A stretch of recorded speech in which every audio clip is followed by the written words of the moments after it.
Good morning दोस्तों।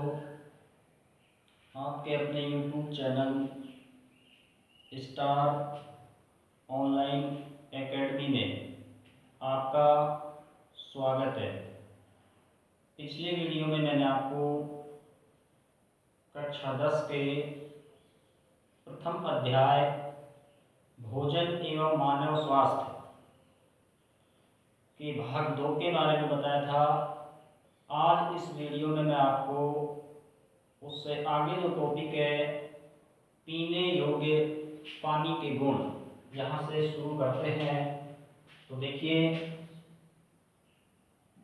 पीने योग्य पानी के गुण क्या होते हैं। एक अच्छा जो जल होता है जिसको हम पी सकते हैं, उसमें सबसे पहला जो गुण होता है वो ये होना चाहिए कि वो पूर्ण रूप से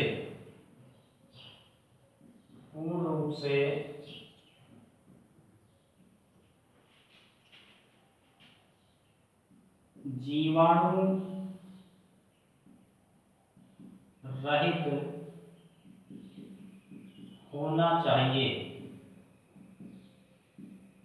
जीवाणु रहित होना चाहिए। नंबर 2 पे पीने योग्य जल का पीएच मान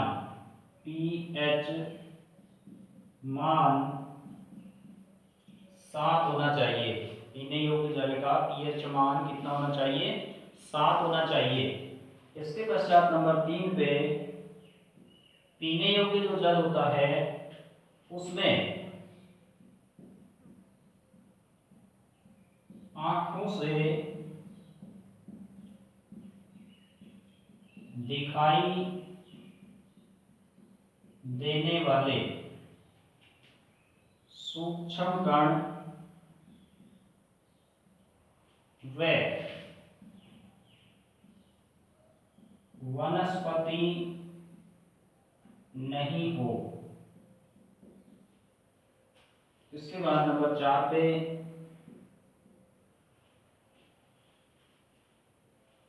पीने योग्य जो पानी होता है, इस पीने योग्य पानी में किसी भी प्रकार के अवांछित हानिकारक पदार्थ घुले नहीं होने चाहिए। घुले नहीं होने चाहिए। तो इस तरीके से कुल मिलाकर के हम कह सकते हैं पीने योग्य जो पानी होता है उस पानी में पीएच मान 7 हो, उसमें जीवाणु अनुपस्थित हो, कोई भी अवांछित पदार्थ उसमें घुला हुआ नहीं हो, और साथ ही साथ उसमें हमें नमन आंखों से दिखाई देने वाले सूक्ष्म कण और वनस्पति अनुपस्थित होनी चाहिए। इसके पश्चात नेक्स्ट टॉपिक है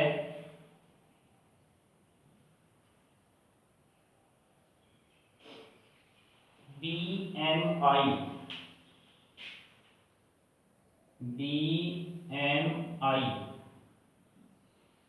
देखिए यहाँ पे जो बीएमआई है, बीएमआई का पूरा नाम होता है ODBODY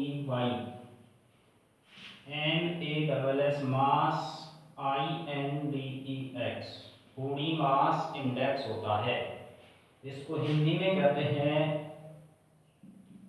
शरीर भार सूचकांक। इसका अर्थ होता है मानव शरीर की निश्चित लंबाई के अनुसार वजन होना चाहिए। अर्थात हम कह सकते हैं लंबाई और वजन के अनुपात को बॉडी मास इंडेक्स BMI कहा जाता है। यदि इस BMI के मान में परिवर्तन हो जाता है, निश्चित मान में परिवर्तन हो जाता है, तो ऐसी स्थिति में उसके दुष्प्रभाव शरीर में प्रकट होते हैं। जैसे मान लीजिए सामान्य जो अवस्था होती है, सामान्य अवस्था में BMI का मान होता है वो होता है 25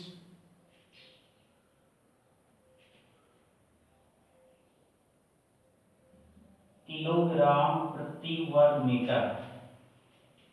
अगर यदि इस 25 किलोग्राम प्रति वर्ग मीटर से अधिक वजन अगर यदि निश्चित लंबाई के अनुपात में बढ़ता चला जाता है, तो ऐसी स्थिति में मोटापे की ओर बढ़ना शुरू हो जाता है, अर्थात शरीर का जो मोटापा है वो बढ़ना शुरू हो जाता है। और अगर यदि ये 25 से 30 किलोग्राम प्रति वर्ग मीटर अगर आ जाता है, तो ऐसी स्थिति के अंदर हम इस अवस्था को मोटापे की अवस्था बोलेंगे, मोटापे की अवस्था कहेंगे। और जब मोटापे की अवस्था आ जाती है मानव में, तो ऐसी स्थिति के अंदर मोटापे के कारण कुछ दुष्प्रभाव या उसके कुछ लक्षण शरीर में प्रकट हो जाते हैं, जिनको मैं एक एक करके लिख रहा हूँ यहाँ पे, ध्यान से सुनिए। देखिए नंबर 1 पे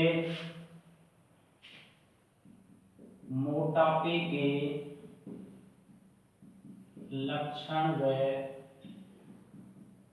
दुष्प्रभाव। पहला जो दुष्प्रभाव है, हम कह सकते हैं कि जो मोटा व्यक्ति होता है उसके हृदय की जो धड़कन होती है, हृदय धड़कन बढ़ जाती है। दूसरे नंबर पे मोटापा बढ़ने पर रक्त दाब बढ़ जाता है, यानी कि उसके शरीर में जो बीपी है वो हाई रहने लग जाता है। नंबर 3 पे रक्त दाब बढ़ जाता है, मधुमेह, मधुमेह रोग उत्पन्न होता है। इसके बाद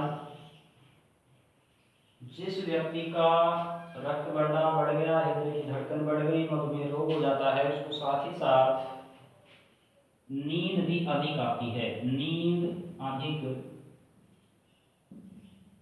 आती है। तो इस तरीके से यानी कि ये मोटापे के लक्षण या दुष्प्रभाव होते हैं कि जब मोटापा बढ़ जाता है तो कौन से लक्षण, कौन से दुष्प्रभाव, कौन सी हानियां हो जाती हैं। तो ये 4 होगी, हृदय धड़कन का बढ़ जाना, रक्तदाब का बढ़ जाना, मधुमेह रोग का उत्पन्न हो जाना, नींद अधिक आना। इसके बाद में देखते हैं अगला जो टॉपिक है, इसमें आया है रक्तदाब। तो पहले पढ़ेंगे रक्तदाब क्या होता है। रक्तदाब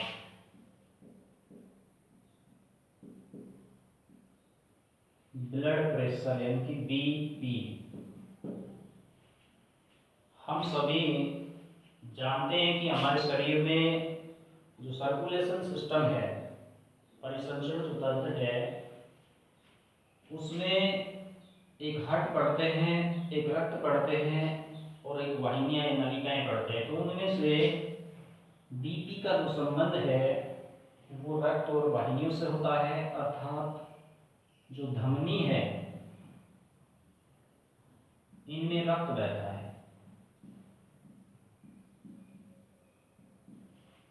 तो इस रक्त के द्वारा इस धमनी की आंतरिक भित्ति पर अंदर से बाहर की ओर,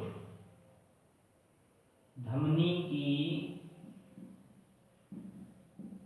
आंतरिक भित्ति पर अंदर से बाहर की ओर जो दाब लगता है उसे रक्तदाब कहते हैं। मानव शरीर में रक्तदाब मापने का एक यंत्र होता है और उस यंत्र का नाम है स्फिग्मोमैनोमीटर। अर्थात स्फिग्मोमैनोमीटर यंत्र की सहायता से बीपी को मापा जाता है, कम है, ज़्यादा है या नॉर्मल है। तो ये जो बीपी होता है, एक सामान्य स्वस्थ जो मनुष्य होता है उसका जो बीपी होता है, स्वस्थ मनुष्य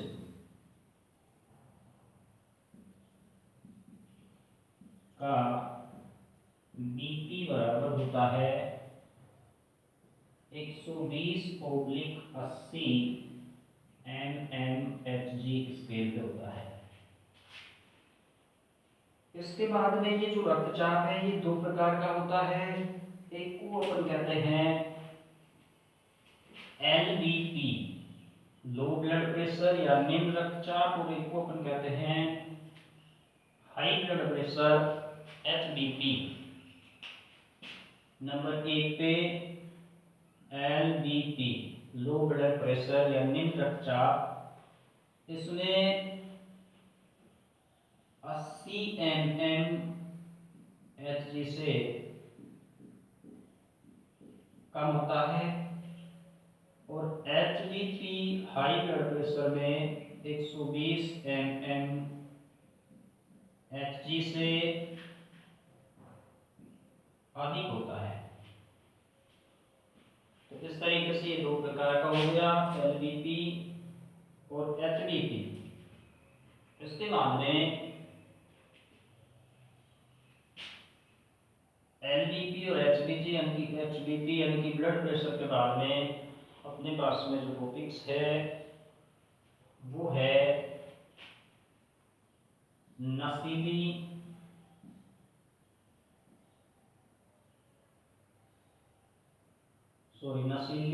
नशीले पदार्थ। नशीले पदार्थों के बारे में नेक्स्ट क्लास में चर्चा करेंगे।